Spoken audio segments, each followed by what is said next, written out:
Bonjour les mamans, je voudrais partager avec vous un petit témoignage au sujet du jour où j'ai été remplie du Saint-Esprit et j'ai pu parler en langue.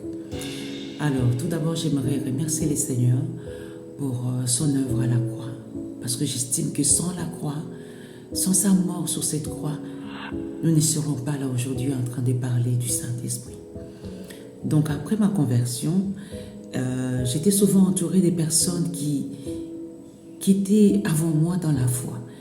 Et ces personnes m'encourageaient, ces personnes me conseillaient, ces personnes me guidaient.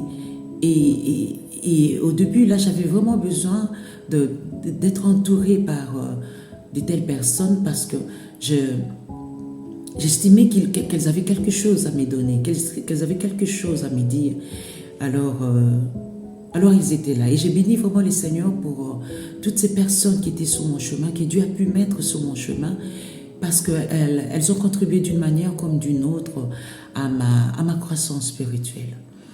Et je me suis mise à lire la Bible. Et une fois, je suis tombée sur les livres des Actes des Apôtres, chapitre 2, où il nous est relaté l'épisode où le Saint-Esprit est descendu sur les apôtres. Alors, c'est depuis ces jours-là que j'ai commencé à développer en moi cette soif de vouloir vivre la même chose que les apôtres. Et surtout, c'était une promesse du Seigneur avant de retourner au Père. Il a dit à ses apôtres que je ne vous laisserai pas seul et que j'enverrai.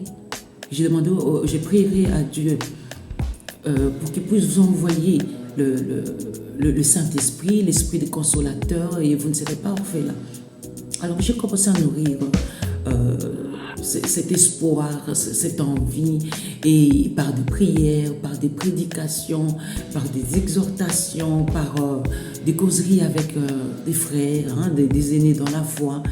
Et ce qui me réconfortait surtout, c'était l'idée de savoir que, et surtout quand j'ai appris que quand on parle la langue, ce n'est pas aux hommes qu'on s'adresse, on s'adresse directement à Dieu. Comme il nous écrit aussi dans 1 Corinthiens, chapitre 14, verset 2, celui qui parle en langue ne parle pas aux hommes, mais à Dieu, car personne ne le comprend. C'est ton esprit qui dit des mystères. Et cette pensée me réconfortait d'autant plus que j'ai souvent l'habitude de répéter à mon mari, même à certaines personnes, que vaut mieux avoir affaire à Dieu qu'à ses saints. Comme ça, le problème est résolu directement. Et lors des différentes réunions au niveau de la cellule, parce qu'à la cellule, à l'époque, chez nous à Kinshasa, on s'est réunissait 2 fois. Le lundi, c'était des affermissements, et le vendredi, c'était des réunions des prières et des exhortations. Alors, réunion après réunion, exhortation après exhortation, jusqu'au jour où mon berger a prêché sur le Saint-Esprit. Il a lancé un appel à ceux qui voulaient être baptisés du Saint-Esprit avec la manifestation extérieure du parler en langue. Alors je me suis avancée, nous étions nombreux.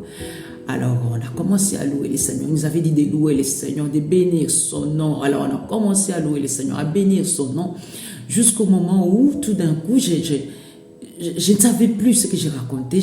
Je ne parvenais plus à contrôler ma bouche. J'aurais voulu savoir ce que je racontais, mais je ne parvenais plus. C'était impossible. Et je n'ai pas arrêté ces jours-là de parler en langue. J'ai parlé et jusqu'aujourd'hui, j'ai continué à parler en langue. Et j'ai béni le Seigneur pour cette grâce qu'il m'a faite. Et je suis encouragée de savoir que cette grâce est encore disponible pour ceux qui veulent vraiment parler en langue, pour ceux qui ont soif. Et le Seigneur est là. Il ne laissera pas tomber pour ceux qui manifestent cette soif. Alors c'est pour ça que je nous encourage et je bénis le Seigneur parce qu'il va toujours vous répondre. Et pour ceux qui les désirent, il va se manifester. Restez encouragés et que Dieu nous bénisse. Amen.